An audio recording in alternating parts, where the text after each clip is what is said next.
Hey everybody, welcome back to Backlog Banter. I'm your Metroid adorned boy, Abram, and I'm joined today, as usual, by Tucker Hazel, and I'm staying very still as to not disturb any of the props on me. But Tucker, I can't. I have too much Whoa! fucking energy because we are here to do it. We're here to finally review Metroid Dread. But before we do, if you want to tell us your thoughts on Metroid Dread or anything else at all, be sure to join our Discord link as usual. Top of the description way down there. Like the video, subscribe to the channel. But Tucker, Me, Tucker. yeah. Tucker, we're not here to talk about the plugs.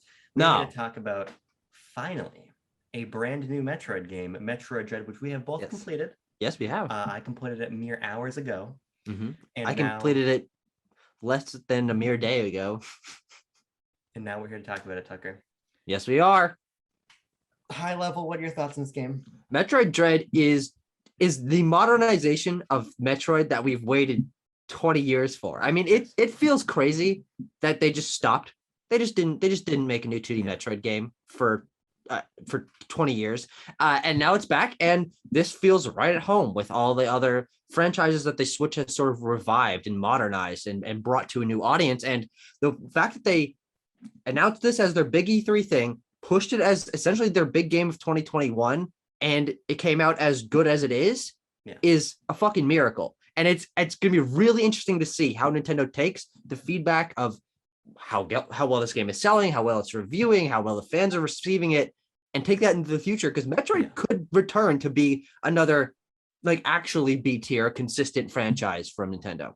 No, I agree completely. And like since we were recording this a couple days later, we already have some early sales data. The game Oh, is that true? Okay. yeah, the game is fucking going nuts in the UK. That's the only place we have data for so far. Oh, But wow. it is, and this is only No only at, Uruguay statistics? no, not yet.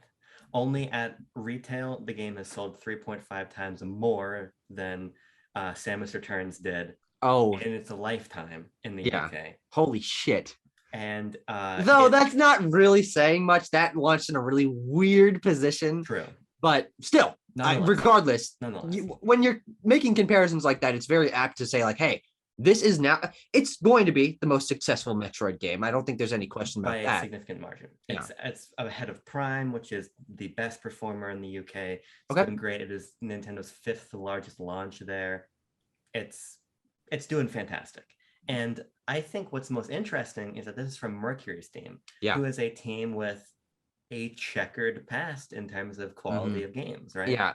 I remember when we were talking about the announcement of Dread, and we are talking about Mercury Steam and how wasn't really experienced with them. Yeah. I went back and looked at their Wikipedia page, and it's like, what the fuck is any of this stuff? Like, there's some just really weird PS2 era things, and like, but of course they did Samus Returns, and that prepared them very well to do Metroid Dread. It did, and I think what's most impressive to me is that I already really liked Samus Returns. Yeah, but they have built upon what they had there so exponentially that Samus Returns feels so quaint in comparison to Metroid Dread. Which was previously your favorite 2D Metroid, which was previously my favorite because it had the most fluid movement, and it had some of the best map design in terms of finding a balance between linearity and the open-endedness of fusion. But everything that game does well, Samus Dread does excellently. Dread. Yeah. Tucker, this is my favorite game of 2021, which is no grand surprise. No. But this is my favorite Nintendo game since Splatoon 2. Which is, I guess, saying a lot, because there's a bunch of them in between there. Odyssey, Smash Ultimate, Luigi's Mansion 3, Link's Awakening, Animal Mario Crossing Maker 2. But yes, there's been plenty of amazing Switch era games. Splatoon 2 launched very close to this release of the Switch, and this has finally brought you joy. Your cold, dead husk of a body has been sparked, reinvigorated with life and energy. I just think this game is superb. I think that Samus feels amazing to control, and because of that, everything else just clicks into place. That movement is at the center of why this game is so fun. Yeah. And it spirals out into combat, into exploration, and it just buoys the entire experience from a gameplay level. And then you kind of build around that really excellent design in terms of map layout, in terms of bosses, in terms of power-ups. I really think Mercury Steam, kind of out of nowhere, came and one up to what had happened in the past and set the new bar for Metroid. 100%. I mean, it'll be really interesting to hear when sort of those old heads get their hands on and complete Metroid Dread and comparing it to Super Metroid, which was previously the one that everyone said was the best. Of course, within us, there's a little bit of debate about that. But it'll be interesting to see how this holds up in comparison over time, because I think that it's clearly a lot better. I think the modernization in almost every aspect makes this a more engaging experience where you are really, you feel like you want to engage with the world. And I kept getting stuck in that loop where I would just play for like 2 hours. I'll take a break for a second. No, I think there's something right around the other corner. I would come back and I would be sucked in for another 3 hours. And it's because the game does have that really satisfying loop. And I think the core of that, as you started with, which I think what we should start with talking about, is the movement, which is what I think the game is, I would say, not say most improved of compared to its predecessors, because the other ones had solid movement, but this is where it really feels like a modern game. Because when I'm going back and playing Super Metroid last year and Fusion a little bit earlier this year, they feel good for older games, but the wall jump's really finicky, like ridiculously finicky. Doing the space jump in midair is always a little bit off, and you feel like you have to like catch up to do it. But this, it just controls the way that you want it to. You want to do a double jump in midair with the space jump? Yeah, you just press the button again, you idiot. It's fine. You want to jump off the wall? Of course you can. That's totally fine. And it's really it really makes me want to engage and explore the map a little bit better, because I don't feel like I'm having to fight Samus's controls and her momentum as I was in Super Metroid. No, I agree. I've always thought Samus felt fine. Samus has always been a very deliberate character. You moved her very deliberately through the environments, right? And that's a style of gameplay, and I think that contributes a lot to the atmosphere of those older titles. Sure. But from a sheer playability perspective, it was certainly frustrating, some of the more precise platforming challenges, some of the more precise combat encounters. Here, if you've ever wondered how Samus does all the crazy shit she does, Mercury's theme just tells you. Yeah. She can fucking slide. She's quick as hell. She's on that melee counter. She can aim wherever. This is an empowered Samus. 100%. And not only does core movement feel good, but they went the extra mile to give her more movement options. Yeah. The slide is huge. The slide is great. I mean, I wish there was something that it affected momentum in a different way, but that's like a really minor complaint, because I always feel like, oh, I should be able to slide and like jump out of it or something like that. But I mean, the maps don't really allow for that on the whole, so it does fit within what they've designed. I'm also a huge flash shift fan. Oh yeah. The way that combines with the space jump and the slide just makes you be able to fucking go wherever you damn well please. Yeah. And especially because the cooldown is so ridiculously low. I mean, it's essentially non-existent. Like, you have to hit the ground to use it a 4th time, but at that point you're already 6 ways to Sunday across the map. So it makes a lot of sense, and it feels really good, especially in those boss fights when you are able to learn their patterns, use that to get anywhere you need to position yourself to attack a weak spot or whatever. What's really good about Flash Shift is that it speaks to how Mercury's team was willing to take a scalpel to even their own ideas, because the Aeon meter from Samus Returns is back, and Aeon is tied to Flash Shift, and it's tied to, I don't think it's called Scan Pulse in this game, I forget what it's called, but where you can kind of ping it's basically the exact same thing. But Aeon was kind of a weird resource in Samus Returns. It was finite, and you got more by hitting melee counters, and it was fine, but ultimately ended up feeling a little bit superfluous, because you would just refill your Aeon like that with a melee counter. So I think they are really smart here about integrating kind of the heart of the Aeon abilities in a context that makes more sense on just a simple rechargeable bar. I think it was a lot more fluid, and to that point, I think melee countering is also a lot better here. Melee countering was very simple before. Basically, there was the timing for the melee counter, and now there is a timing per each enemy, and you have to be deliberate about when you're countering, because they will fuck you up if you're not careful. There's a couple enemies that, like the spider ones. A little later in the game, I had to fuck up that timing all the time. So the combat was a lot more engaged, even in the late game, which is usually when you're just rolling everyone, and you are rolling everybody by the last 20%. Especially once you get that space jump. When you get to space jump, but that's kind of the intent. But even then, of course, you have to be more deliberate. I just think the combat on the whole Mercury Steam was very deliberate about fixing where they had made missteps or implemented like the spark of an idea, but hadn't fully fleshed that out yet.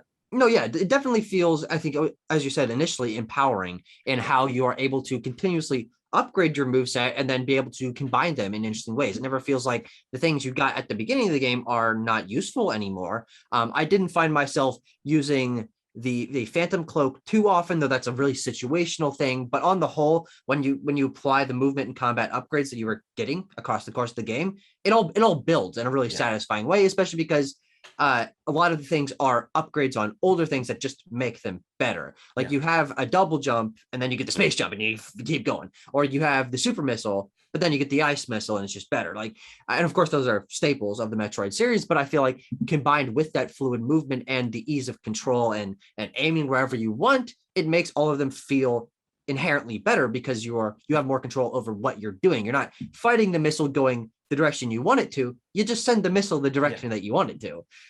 Yeah, and they do a great job of taking those staples but introducing new ones and kind of changing up the kind of expected order for when you get those traditional power-ups.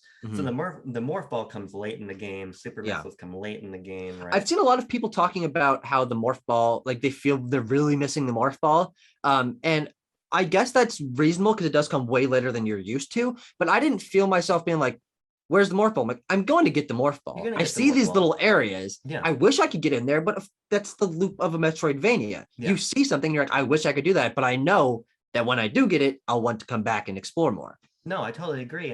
So I don't see that as a problem. I've seen a lot of people say like, oh, where's the fucking morph ball? God, game doesn't really start going until you get the morph ball. I was like, not really. I disagree with that for a key reason that I wanted to segue into in a second, but I find it really satisfying to be getting these new abilities that we're not familiar with. Like, I'm a huge fan of the storm missiles. I think the storm missiles are fucking awesome. All of these new power-ups they give you in the ways that, you know, it feels satisfying again when you finally get the screw attack and get the morph ball and the bombs and everything. So I think that's all great. But the reason that I especially like this sort of inverted order and the way they dole out power-ups is because backtracking here feels better than it ever has before. I really think returning to old areas to explore feels great. And I think this is time to tackle what might be one of our points of divergence here. I think this game is incredibly easy to explore because I think Mercury Steam very deliberately not only designs the map in a way that funnels you forward, but gives you enough detail and enough control over Samus, as we've established, to quickly run through ZDR to go back to wherever you want. The ability to open up that map and scan from area to area exactly where you could enter like a morph bomb, shoot, or where you could of course everything has its own little icon that you can highlight and it'll tell you exactly what it is, and that's huge. It makes it so easy to run back through. Maybe you have to solve a puzzle and then that's where the complexity comes in, but it's streamlined in a way that doesn't feel like it's taking away from the experience. I agree on the whole. I think, and where my opinion on this game comes down the hardest, is that this game is incredible. It's a modernization of the Metroid formula, but I feel like, and possibly because of the relative inexperience of Mercury Steam, there's like 10% that I feel like could have been very easily polished out and made this essentially a perfect game. My main contention with that comes from the fact that there's not a ton of shortcuts that you unlock in this. I never felt like I was excited to re-explore. Of course, I wanted to find extra things and see what else the map had to offer and find new areas, but there was a lot of times where I felt like, okay, I need to go from this corner map, like 3 different areas to get to this top of the map or whatever. And in between, I'm going to do the exact same things I've been doing each time because there's not a ton of shortcuts. And sometimes you'll get a shortcut, like you'll shoot a wave beam block or whatever, and then it'll block off the other route that you used to take. And it's like, why not just destroy it and leave it a little more open? Like, I wish there was more interconnectivity to this map because I always felt like I had to kill this exact same enemy and go through this pool again and again and again if I needed to get to a certain place, because there's not as much flexibility in terms of once you get a power up, of course you can break through walls and find new paths, but I don't feel like there was really enough of it because I was retracing my steps in a way that just felt like, yep, I've seen this before. I think I disagree for a couple of reasons. I think first to the point about moving and blocking out an old pathway, I think for the purpose of forward progression, that's really smart. Because effectively, Mercury Steam asks you to use power-ups in ways that might shut off an old pathway, but it's funneling you towards where you're supposed to go next. Because when you use an item and you've closed out a pathway you used to take, it suddenly refocuses you to knowing, okay, I'm now in this confined chunk of the map. So in the context of that, I need to find the next way forward. Whereas in something like Super Metroid, there's a lot of times where you get a new power-up and they're just like, okay, now you're going to go figure out where to use it. But Mercury Steam asks you to change the environments in ways that's going to push you forward. The reason I would say, I think that does make sense from a design perspective, but when you're talking about backtracking and exploration and the fluidity of the interconnectedness of the map, blocking off another section and having to retrace your steps to go all the way around it to get back to an area that you were in before feels very frustrating. Like I would be going from one area to another and they're like, oh shit, that's right. I hit a block. And of course that got me to be able to go forward earlier, but now I have to go all the way around to get to something at the other corner of the map. It's like, what if there was just a hole there? You would have everything interconnected. And it's interesting as a balance, but I do feel like, especially later in the game, I found those to be more hindrances than, especially once I'd explored the area. It pushed you forward in the moment, but when you're returning to the areas, it's like, damn, I really wish I could just go down here instead of having to go all the way around. No, I see where you're coming from, but I still think I disagree on that point because the Emmys control the Emmy zones, as we'll talk about when we get to the Emmys, are big portions usually of like the center of an area. Sure, yeah. And when the Emmys are active, they have Emmy vents, which only they can travel through.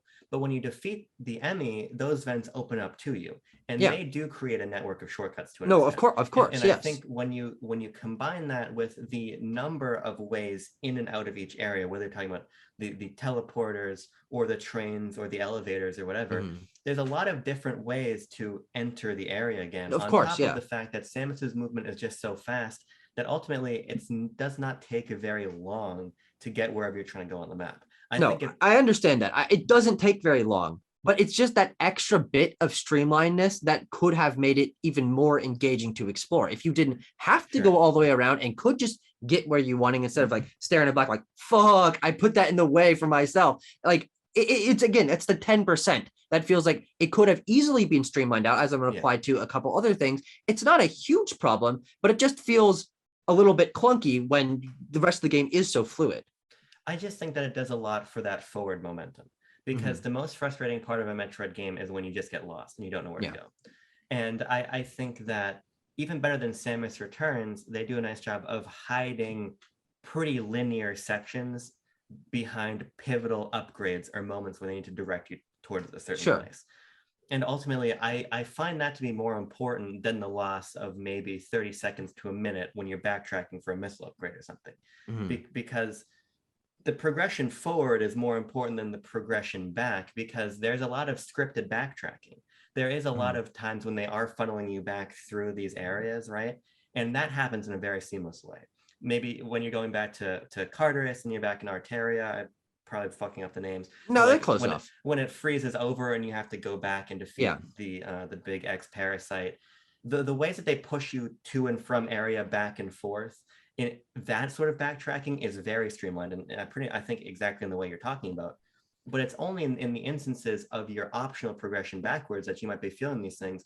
But I just think that the speed of the movement in combination with the shortcuts that do exist, whether because of the Emmys or because of the screw attack or because of the morph ball, for me, I never really felt that my progression forward or backwards was stunted other than my own stupidity. It was something I have to fight against every time I play Metroidvania, because I will without inevitably take a wrong turn when I'm trying to go somewhere.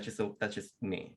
No, sure. And I think those sort of stupidity moments are few and far between when we're talking about in our Fusion review, those moments of Metroid bullshit. Those are almost as streamlined out as they've ever been in the series here. There are a handful of them, and they're a lot more towards the front than the back, which I guess is a good thing. But if you do get stuck early in the game, it can cause some frustration, as it did for me and would have for you if we hadn't jumped in and helped you out. But I'm glad that it's for the most part gone, but it's those few moments that stick out in my mind, like, damn, you didn't realize that this was going to be an issue. Like it's at 10%. It just feels like if those like 2 or 3 moments had been ironed out, there would have been no issue. But there are those couple of moments that I did find myself getting stuck. Like there was no way I was supposed to just shoot this block on the ground. Like I have a video of myself recording after someone told me this is what you have to do. Recording myself like no, yeah, watching back. No, there's no indication. Like this doesn't make any sense. And those few moments are again few and far between, but they did heavily impact my initial impressions of the game. No, there are specific instances. A very clear one is when you show up into Guitarist the first time, you have to shoot the walls to the left of the elevator to progress. Yeah. And there is no indication of that. These are few but very sloppy moments of map design. And this is the one point where I feel the upgrade order is a little bit off, because if you've gotten the scan pulse first, scan pulse comes 3/4 of the way through the game. Right. Which is really great for cleaning up of course. Extra upgrades. But if you'd gotten that at the beginning, as you do in Samus Returns, effectively, you would have been able to, I think, a lot more deliberately hunt out where the breakable walls are. Yeah, of course. Especially because there aren't usually indicators on the surface that it can be broken. Yeah. Which is a strange issue, I think, because that felt like something that Mercury Steam understood as an issue in Samus Returns and moved ahead from. Ultimately, these moments, as you say, are very few. Yeah. But they are decided knocks against the game that is almost flawless, I think, in its construction of its map otherwise. Yeah, no, I definitely agree. I think my main contention with the progression of this game, it comes not from those handful of moments that did slow me down, because ultimately I asked a friend and we figured it out and it wasn't terrible. Yeah. But from, and this is something I have to dig into a little bit deeper to really understand why I feel it's as big of an issue as it is, but this game feels like a little bit of a backstep from the streamlined nature of Fusion, which I just beat a week and a half ago or whatever. Because what Fusion does, which I think is very helpful to forward momentum, is allowing a marker to be placed on a map where you need to go, and then not telling you how to get there. Just this is where you are supposed to be going. This is direction for you to funnel in, sort of figure your way there. But this game strips it back in 2 different ways, which I think harmed its experience for me and left me feeling lost quite a few times. Is that unlike in Fusion, where Adam will explain to you what the general idea of what's happening next is, and then give you a chance to repeat it if you didn't understand the first time, this game puts it behind no markers, and Adam can't re-explain himself. So if you forget what he said, you can't go back to Adam and ask him again. If you didn't catch it, if you were tapping the text, you might not know where to go almost at all next. And I think that's, again, 10%, but a pretty easy thing to iron out. Just make you be able to interact with Adam at the nav points again and ask him for a small hint, or have an option to ask Adam to place a marker what the next general area for you to go in. Again, not huge problems, but things that are very easy to iron out if you just add that extra option. That greatly streamlines the experience. Of course, the map does funnel you, and of course, you know what upgrades you have, but I would find myself exploring a lot, forgetting what the last upgrade I got was, and then be like, I have nowhere to go, because the game doesn't give you any sense of direction. You can't ask for a hint. And if you've forgotten what he said, there's really no indication. I think being able to talk to Adam again would be helpful. Ultimately, I didn't even realize that because I didn't need to. But that would have been a useful thing, right? Yeah. But Fusion, if one end of the pendulum is super, Fusion swung the other way entirely. Yes, of course. And the structure that Adam provides in Fusion is almost, it basically, in my perspective, removes the Metroidvania from the gameplay. It keeps you in a Metroidvania map, but it basically puts in the context of an action platformer with some puzzle elements to figure out progression. Yeah. But it strips away the open-ended nature of exploration almost entirely. And that's good in the context of the experience that Fusion is. I think it works really well. But in the context of what Metroid is on the whole, I don't think it works particularly great. Okay. I think it offers an alternate experience.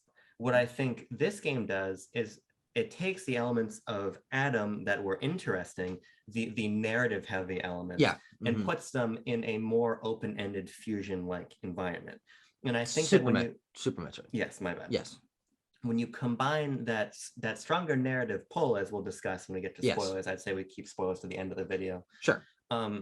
When you combine that with the ease of understanding the map visually and the ways that they push you forward, it creates an experience where you need to be engaged as a player in the world to move forward. And you need to be engaged in the macro things that Samus is trying to do. And how do I get there? Well, okay, I just got X power up. I'm going to open up the map and I can see that I can go to X, Y, Z points with this new power up. So I'm going to go there, and either I'm going to be rewarded with a new missile tank or a new energy tank, or I'm going to be rewarded with the next beat of forward progression.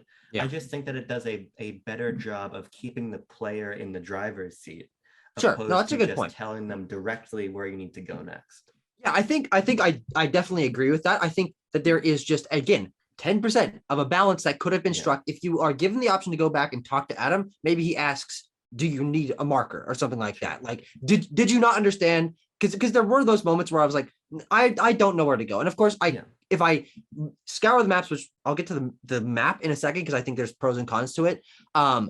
I would be able to find it, but I did find myself being like, because there's a lot of times where the next beat of forward momentum could be in any part of the map. So you have to go through each, click on the bumper to check each area for areas with an upgrade that you haven't gone to yet. And that, like, everything sort of being separated into those areas, but could be anywhere, kind of didn't leave me feeling a little bit mixed, a little bit lost, because I would just feel like it could be anywhere and I have nowhere to go. So I'm just going to wander, or as I did, look up a guide occasionally to be like, what direction do I even head? Like, which area should I be looking in at this moment? Like, I have no idea, because the dialogue from Adam wasn't clear. There's no general direction for me to head. And I found that a little bit frustrating. But I think that's placed, unfortunately, under a veil of mild annoyance, which is how cluttered that map is, because the map does something that was a terrible decision, which is once you've cleaned up something, it still stays there. Why does it stay there? You're not going to interact with it again. It doesn't exist in the context of a map again. So if you're zooming out and trying to find, I need to go to areas that with screw attack blocks or super bomb blocks or whatever, there's just going to be shit everywhere. And there's no filters on the map either. Like, you can't say, I only want to look for doors, or I only want to look for like E-tanks or whatever. That, like, those two things made me feel like I really need to just either zoom all the way in and just move my camera around slowly to find where I'm going next, or look up a guide, because the clutteredness of the map I found to be really infuriating. I think, no, you should be able to take the acquired missile tanks off the map, sure. Yeah. But at a certain point, I don't want the game to play itself for me. And I think that in the context of a game that is about Samus arriving on an alien planet, the same thing as Prime, the same thing as Super, I want to have the experience for myself. And and opening up the map and looking to myself and thinking, oh yeah, it could be anywhere. That's part of the fun. Looking through the map and finding different leads for myself and saying, okay, you know what? I'm in this area, so I'm going to check here. It's not here, but I also see that I can go back over here to this area, and I might have the path forward there. It's a game where you need to be more patient with your exploration and more willing to take chances that might not take you in the right direction. But the strength of the game is that you're going to have fun regardless of if you're on the right path or not. And if you're there for completion, then I understand, and I'm not saying you particularly. No, I understand. The royal you. I did not complete the game. I think I ended up with like 60%. But I even mean if you're just there to finish the game, if you're there for the credits, it might be tiring to not be given exactly the next point of interest. But the fact that you have to find the point of interest in the context of a game that tells you where the point of interest might be feels satisfying. When Super is completely open-ended and the map isn't telling you shit, that's frustrating. But when the map is giving you different threads to pull on, and you can go and pull on them however you like, that to me feels empowering. It feels like being back in Breath of the Wild's Hyrule, where I can just gonna go to my own volition, and it's going to take me someplace interesting. So for me, that worked quite well. No, I think that's reasonable. I mean, it makes sense that in the context of this story, but when I'm, or what the context of exploring an alien world, and she has no idea what's going on. Though there are the moments where you're talking to Adam, and Adam knows where everything is. He knows where the area you need to go next is, and he'll slightly hint at it or whatever. It's like, I just wish that they had either given the option or leaned a little bit heavier into the fact that you are talking to a computer that knows where everything is. Yeah. It just feels like a slight disconnect that made the game feel a little bit chopped up to me, because there were moments where I just had to like recenter myself and feel very lost. That it broke my immersion, and I think that's the problem. And I think that's just a matter of perspective, because I think that's totally fair. But for me, those moments of not knowing where to go next to deepen my immersion in the sense that, okay, now it's time to explore. Now I'm in Samus's shoes. What am I going to do next? I just turned the lava back on in Carter's. What's my next move? So for me, I found that compelling, but that isn't to say that they could not have given the option for Adam to guide you. So. And again, all these points that I'm making, these are 10% of the game. It contributed to me having a couple moments of frustration, a couple moments where I was lost, a couple moments where I was looking at them like, damn, I really wish these fucking E-tanks and missile tanks were gone. But that is only 10% of the game. The reason I'm frustrated with it, and I feel like it's important to bring up, is these are things that are very easily ironed out. Like, this game is phenomenal on the whole, but when there are a couple thorns sticking out that I'm like, just cut off those thorns. Like, it's not that hard to do. I just feel like they're important to bring up because I want this game to be as good as it can be. Sure. Let's talk about the combat. Yeah. Let's talk about the bosses. Yeah. Tucker, I don't think this game is very hard. No. I think this game is challenging. Yeah, no, I definitely agree. But I everybody plays games at different skill levels. Mm-hmm. I think it's a little bit of a self-report to go on Twitter and say this game is very hard. Because it's a challenging game, but I don't think it is a particularly hard game. And the reason I feel that way is because there are very good checkpoints here. Yeah. Oh, the checkpoint system, the auto checkpointing especially, is great. I do have a little bit of a problem with not how spaced out the save rooms are, because there are plenty of save rooms, which is great. But the health and ammo refills are very infrequent. Like, sometimes there will be 4 in a map, and sometimes there will be like 1 in the entire area. It's like, well, why aren't they either like in a consistent place? But yes, no, I think on the whole, you're definitely right. It's just those, again, few little things. But also, I use those, sure, but if you're hitting melee counters, you're refilling your health and your ammo pretty consistently anyway. Mm-hmm. But also, I think that the bosses are great on the whole. Yeah, no, I definitely agree. They're fantastic. They're also very readable, which is to their benefit in terms of difficulty. They'll hit you. Kraid is going to hit you like a fucking tank. The Chozo soldiers are going to hit you pretty hard, right? But if you're willing to put in the effort, you'll die 2 times, 3 times, and then you will understand their patterns. And when you understand that was not my experience.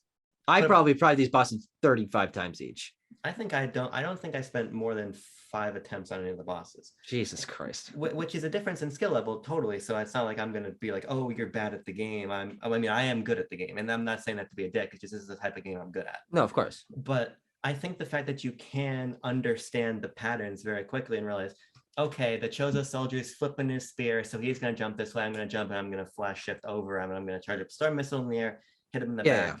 I never found myself at a loss for how to hurt the bosses. No, it was never in other games. For the bosses, which I think are very good on the whole. I don't think they're flawless, but my main problem comes with the fact that it's hard to tell how much damage you're doing and how long until you beat the boss. Because there would be times where I would feel like I was hitting him for 5 minutes straight and nothing had changed. And that was a little bit frustrating, because I didn't feel like I knew how to make the momentum, not because I wasn't hitting the boss in the correct spot, but because it was indeterminate how well I was actually doing, how far along I was in the boss fight. When you look at something, many games obviously have health bars on their bosses, which is not strictly necessary, but I think is helpful in some circumstances. Or you look at something like Cuphead, which doesn't have health bars, but tells you how far you are in the fight, which is, of course, is just a different way of telling you your progression.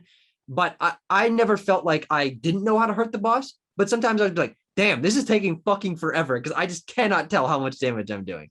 Sure. No, and I get that. But I think for me, and this is ultimate subjectivity here, but but it leads to a great feeling of tension as you're getting Sure. deeper into a boss fight and you're hammering away on them, and you see your missile counter start to creep down, and you see your health start to decline, and you're wondering how much longer you can hold on for. For me, that increases tension in an interesting way.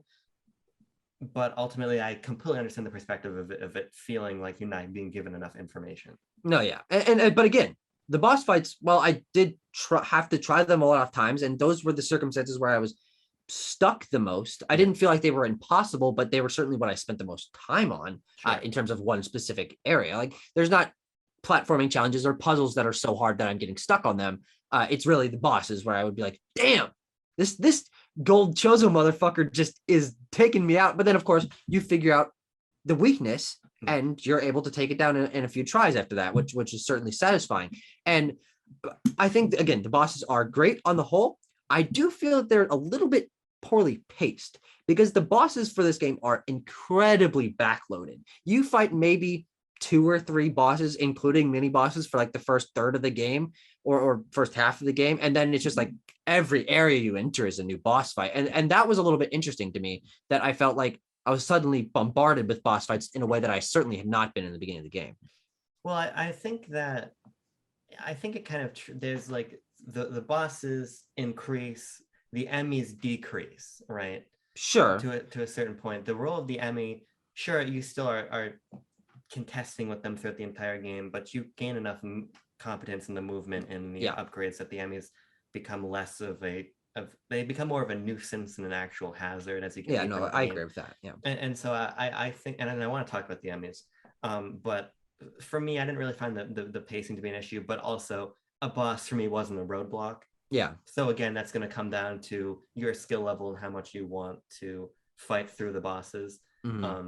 I never like stepped away from the bosses. Yeah. I mean, I would step away from my Switch, but I never like found myself going back to get more missile tanks or something, because I never felt like that would really help me, because I had so many fucking missile tanks or missiles at the end of the game that it was just recharging my missiles was never a problem for me. But I would just sit there and continually walk into the fucking door or do because usually there's a checkpoint, auto checkpoint, which is great, but then you have to do like a little puzzle or bomb something to get to the boss, which, makes sense in terms of, I guess, loading the area or something. But really what that's for is so you're not locked into a boss fight.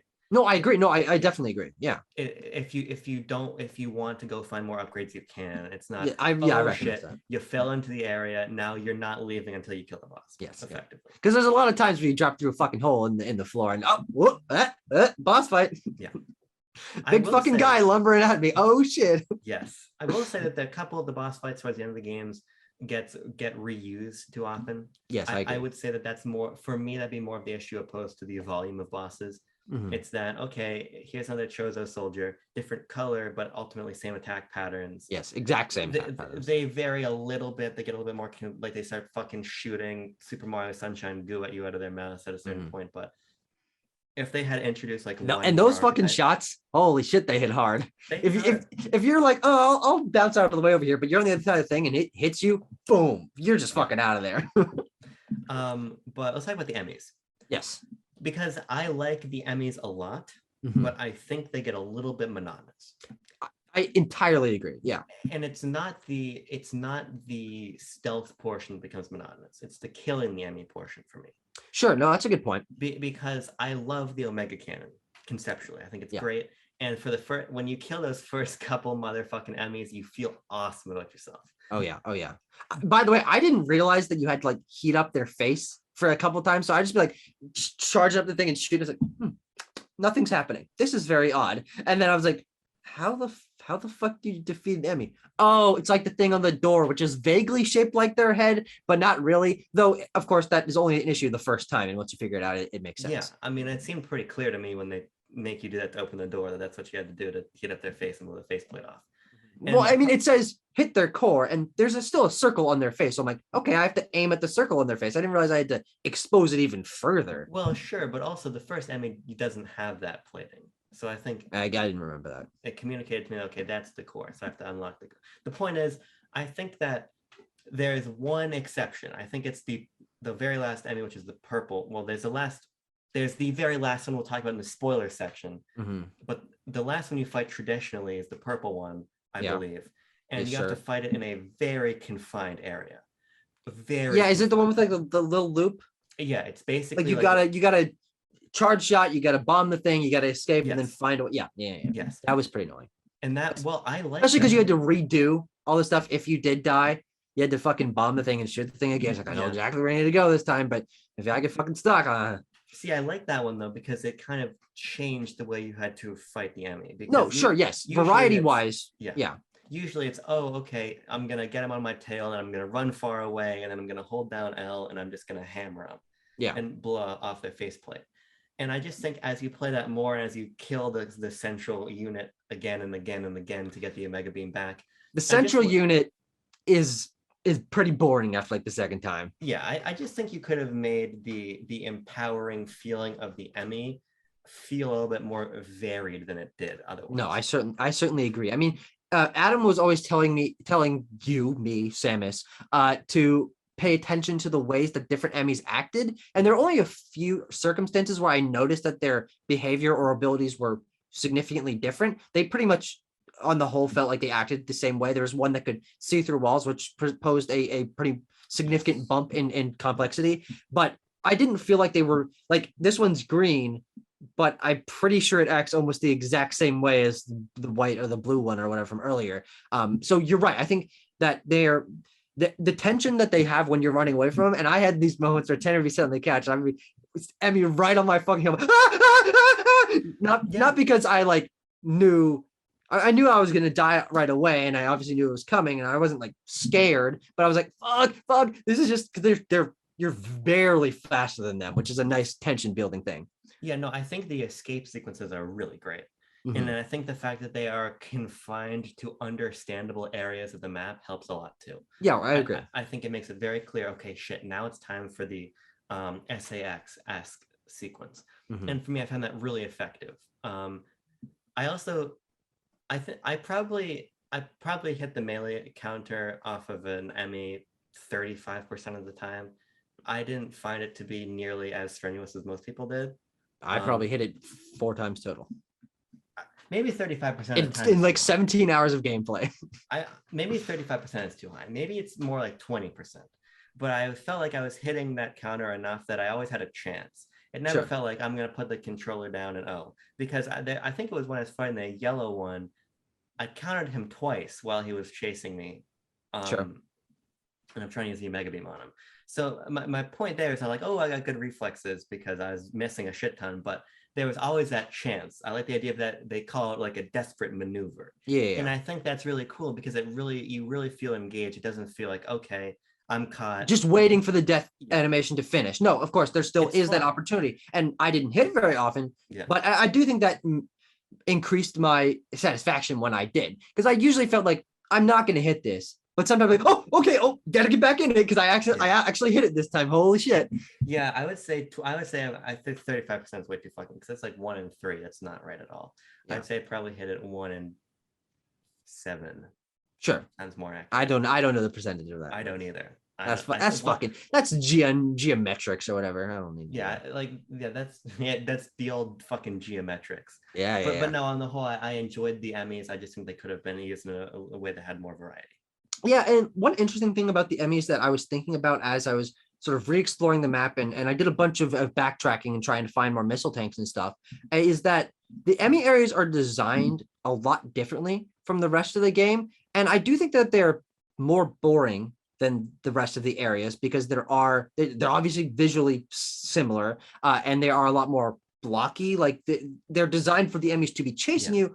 So once you defeat the Emmy, it's like, yeah, this is an empty ass area. And of course you unlock the Emmy vents, which are a nice way to easily backtrack, but it just becomes just like platforms floating in the air as opposed to the rest of the game, which does feel like a natural like cave system that you're exploring. Yeah, they're like highways. Sure. Like you're driving along the highway, they're not very interesting, but and you don't really notice that when you're being pursued by the of course not. Especially because they're not revealed on the map, so you have to explore them and uncover it yourself as you're going. It's like, I really hope this pathway I'm going down takes me somewhere instead of a dead end. No, totally. But that's the Emmys. The last thing I want to talk about before we get to spoilers is just the ambiance of ZDR. Yeah. I think that ZDR is an amazing location, and I think it's brought to life by some really amazing detail. No, I certainly agree. Mercury Steam uses the background so well. Yeah. They use it so well. Not only to have just great detail, but sometimes you see bosses ahead of time. I think one of the best instances is early on. The big first like lizard man you fight can turn invisible. So you'll see like enemies in the background getting grabbed by this invisible like shadow if you pay attention. It's all superfluous, but that's the kind of detail that brings you closer to a world and makes it feel more than it's just like a 2D cross section of a greater world. They use the depth very, very well to foreshadow bosses and to have environmental storytelling beats. Yeah, no, it's definitely a lot better. I was always than the past games in this series. I was always sort of underwhelmed by the world design and ambiance of the other Metroid games. I thought they were cool and there were some different locations, but on the whole, like this is the area where it's frozen. This is the area. And I still think that carries through a little bit because they are visually distinct, but they fell into very obvious tropes. This is the lava area. This is the ice area. This is the one that's a forest. And of course, the background detail is great. But it's like, again, I think it's like 80-90% there because I'm like loving the amount of details in the background. You can look off into the distance for some things, but then you're looking off in the distance, but you're confined to a 2D plane. And it feels a little bit weird that the entire explorable area of this clearly deep world is like on top of one another. And that makes sense from a few circumstances, like the elevators only go up and down. So of course this area is physically above the one underneath it. That creates a cool sense of place in terms of relationships between areas. But I was always like looking off in the distance, like, well, I wish I could go there, but I can only walk back and forth. Yeah, and of course that's just a game design thing. Like it's a pretty minor complaint. I'm glad that they're detailed backgrounds though. That's one of the modernization elements that I think makes this game feel a lot better to a modern eye than the older games. Yeah, I mean it's just a testament to this is the genre of the 2D Metroidvania. Can't let you go back there, right? Yes, yes, no, of course. The fact that the backgrounds in the world of ZDR are good enough that you want to is a testament to the strength of that vastly experience. And my favorite detail is when you use the scan pulse and it scans like topography all the way back. Yeah. That's awesome. It's just a lot of really cool touches, and I think that the alien designs across the board are also really cool. I just think the ZDR is a really awesome place. But Tucker, I wish I could visit there. Fucking spring break on ZDR, boys. Let's go. Sun basking in the lavas of Carteris. I think Guitarist, I think it is. Yes. I think it's time to get into spoilers. Talk about spoilers a little bit. And then I'm editing this video and I will put time codes. I'll put when spoilers I'll put when spoilers start and when spoilers end when we give our final thoughts. Yeah. So you've got 3, 2, 1. Now you should have muted the video or skipped ahead by now. Tucker, I think the story is really good. Yeah, I agree. I think it does a great job of following along what came before it, but also still being an accessible story that stands on its own. I think it's a really, really good storytelling. I think that this is the most interesting story that we're told in the Metroid series. I think the ways that Fusion sets this up is really interesting, the way that it plays off of that, though there is that disconnect there that I think I was talking about in our Fusion review, that I kind of wish that this had followed more directly on the heels and talked about more of the plot points between it, because while this is the best, my favorite Metroid story that we're told, it does feel from a structure standpoint just like another Metroid story. You're in your ship, you're dropped on a planet, do the planet, escape on a sequence. What's in there is interesting in terms of its expansions to its lore, but I'm always thinking, man, all we do is see Samus show up on new planets every single time. I really wish we knew more about the outside world, who she's hired by, what her life is like, who she's interacting with, what her relationship with Adam is like. And of course, that's just me being a video game story fan, but I feel like it's interesting enough within that I'm always just wanting that a little bit extra. And from a structural standpoint, it's pretty samey. But again, what's in there is what's most important comparing to the other Metroid games. And the things that you discover about 75% of the way through the game, I think is where it really starts to get going, are really fascinating for the lore. Yeah, there's a couple moments I want to talk about in particular, but I agree the the storytelling of Metroid is very much serialized in the core 2D games. The Prime games, I have not finished 2 or 3. It's on my to-do list when I go home. On my conscience, yes, my to-do list when I go home and on my Wii U. Again, you get more of that storytelling there. You get a lot of it in the Metroid manga, which I think you might be interested in reading now that you've played more Metroid. But one of the coolest moments of the game is when you unleash the X parasites. As someone who played Fusion, I'm very glad I played Fusion, because seeing the X parasites are back, and now everything is different around the map, and you have to do the X parasite ball out of the bosses every single time. Like, it's me pointing at the screen like, it's like the thing from the game I just played. It was a DiCaprio meme for sure. Yes, that's the thing I know, and that was really cool, and that's how I think the game does a nice job of paying off what came before it, but also still telling a story that's accessible for newcomers. I also love that we learn more about the Chozo, the different Chozo factions. Because the Chozo have always been kind of ethereal, an enigma in the background. Yes, it really is the Metroid manga where you learn about how they adopted Samus and kind of raised her and everything, right? And you get more about their tribes and their culture and their intentions. But Dread, you start to actually see some of that play out, and you see the different factions, and then you of course learn a sliver of it. Yes, I mean you get the context of the war between the two Chozo factions and the sort of push and pull for power, and then you get to Ravenbeak ends up being Samus's father, quote unquote. Right, which is a great moment. I think 100%. Awesome. Yes, and I think that and how the Metroid vaccine from the beginning of Fusion plays into Samus's story are the two most interesting parts of the game in terms of its lore. Now, I hate to be again, I'm doing a little 10% thing here. Sure. This story is very backloaded. That's one thing that I have a problem with. The story is like an opening. It's what we were talking about with Super. For the most part, of course, there are storyboards in between, but for 2/3 of the game, the first 2/3, you're not really finding out that much more about what's going on. You've met Ravenbeak at the beginning, but he disappears for the vast majority of the game. You meet Quiet Robe probably halfway through, and then that plot line is sort of left in the background until you're about 75% of the way through. And while what's there is good, I do wish it had been paced out more across the entire length of the game, because I did feel like they were spinning their gears a little bit to be like a Chozo lore, boop, boop, boop, boop, boop, like in those cutscenes where Quiet Robe was with you. No, I mean, I get that. I also like the sort of double blind of Ravenbeak being behind Adam, right? It's a oh, actually, I'm not going to say that because that's a spoiler for a different game. But I think that the ways that they kind of guide Samus under a false pretense, again, very much like Fusion, and then reveal it at the end. For me, it works, especially because it's pretty badass when that final Emmy jumps through and it's about to kill Samus, and she grabs its like fucking spike. Yeah, and she's like, "No, fuck you, not this time, fucker." And her transformation into being Metroid.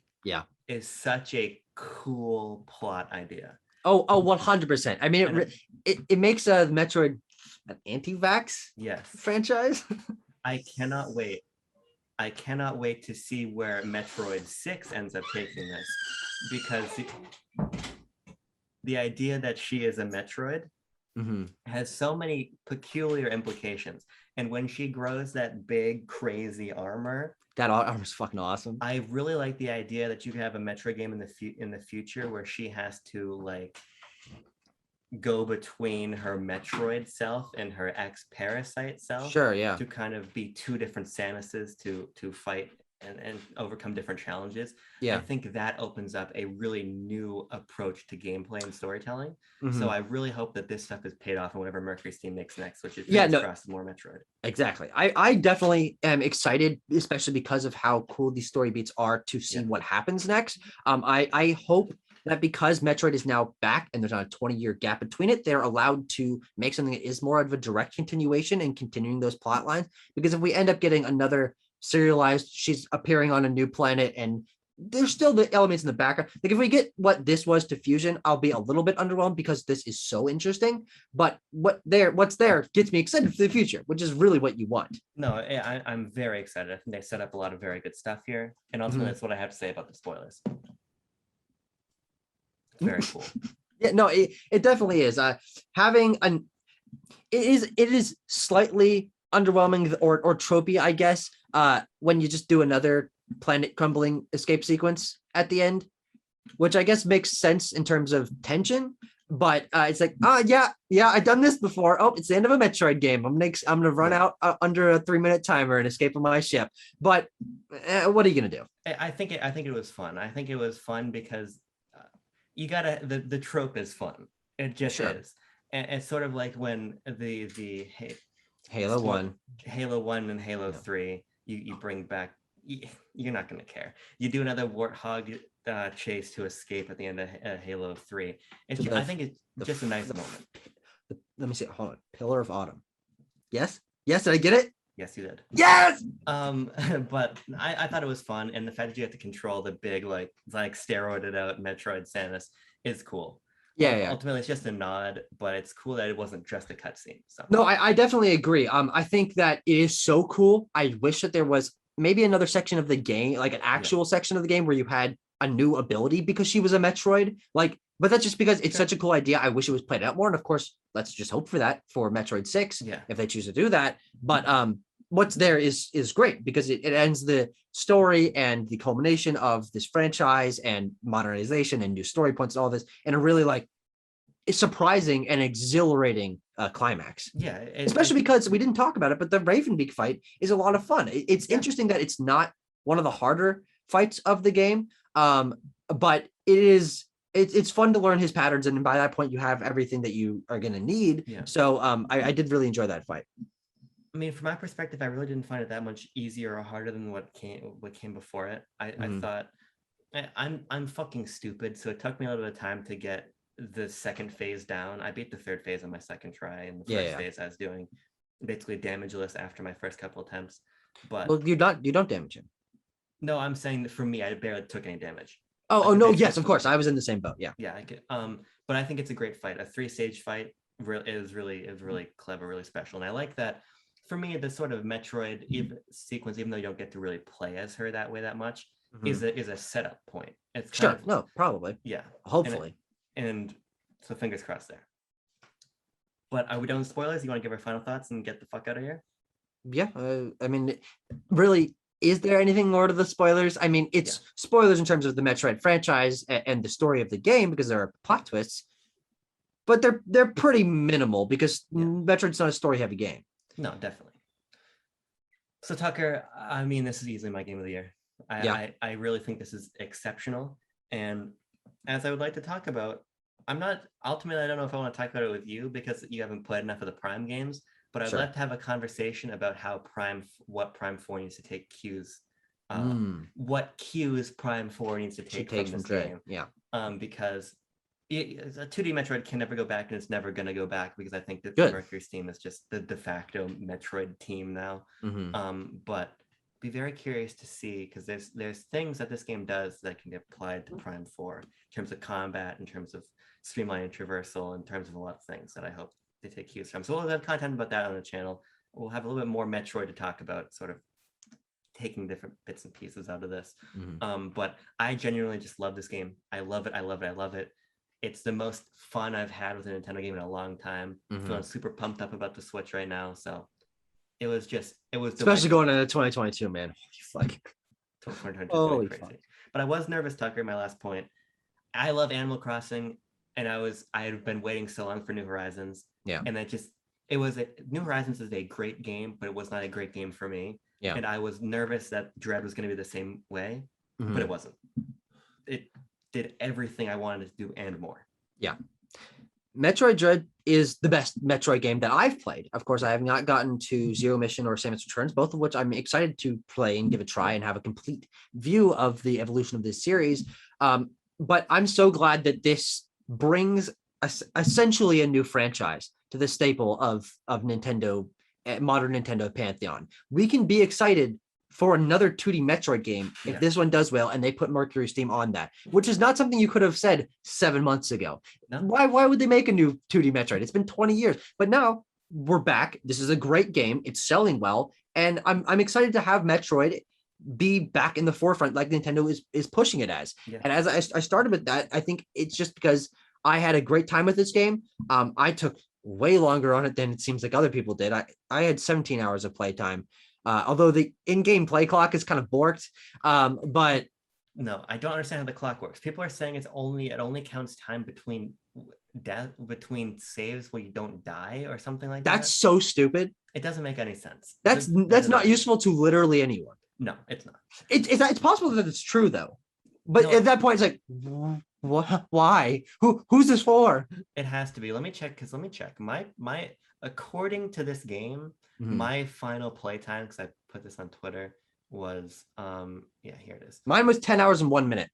Mine was 8 hours and 2 minutes, and that's just not accurate. No, yeah, I know because of my Switch's play clock on this parental controls app user. I played almost 17 hours of this game. So I think I probably doubled what it says that I played. And it's not. I didn't die. I died a lot, but I didn't die, and I didn't have 8 hours worth of deaths. I don't understand how it counts time, to be honest. And I don't believe people who say it's time that you don't die. It doesn't make any sense. Who knows? But regardless, that playtime I think is great. I think this is a perfectly length game. I didn't feel like it dragged on too long. I do feel like maybe I spent more time in it than I should have because of the issues that I did have with the game and feeling lost and losing my integration with the gameplay flow. But also, I beat it in 3 days. Yeah. So regardless, that's the kind of games that I want. It feels complete. It feels cohesive. It's a great length, and it doesn't overstay its welcome. And I'm very excited to go back and explore.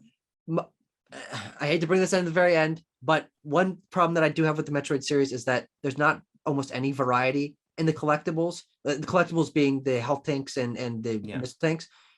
You're gonna get a missile tank 95% of the time you go off the beaten path, and by a missile tank 70, you don't need more missile tanks, so it's just kind of padding. But I do, that's one thing I'm really hopeful for in a future Metroid game is more variety in things to explore and find. Well, what I would say is I think the missiles are a lot more valuable in this game than they ever have been because of the storm missiles. Sure. A full storm missile shot will take 15 missiles out of your arsenal. Mm-hmm. I also had 170 by the end of the game. Yeah, and I did too, and I was using most of those in the Ravenbeak fight using storm missiles. So I think that's balanced a little bit better here than it has been in the past. Also, you get different ending scenes for different completion percentages. Yeah. So I think that there are meta reasons to go after missile tanks. Is it different scenes? I thought it was just the artwork. That's a fucking JPEG. Okay. That's like Super Mario Sunshine 100% completion bonus. Yeah, but also it's going to take you 8 hours to. No, I agree. It's cool art, but like. Yeah, no. You can just look it up. I guess. But Tucker, I was actually sad when the game ended. I'm usually not. I like to be done with the game and move on to the next game, even if I absolutely love it. Mm-hmm. But here I wanted to play more. And that's. Are you going to try to go for 100%? Yes, and that's not because the game is too short. I think, as you were saying, the game is a perfect length. Yeah, it's just that the game is so good, and I don't want to stop playing it. So yeah, that's a testament of a good game. But Tucker, I think it's been our review Metroid. Actually, I know it's been our review Metroid. I agree. It's a declarative fact. Man, what a great game, and yes. I would be stunned if I play anything this year that I like more. Yeah, we're coming to the end anyway. So Halo Infinite's a dark horse, but I don't think it's gonna beat this. Yeah, we'll see. Advance Wars.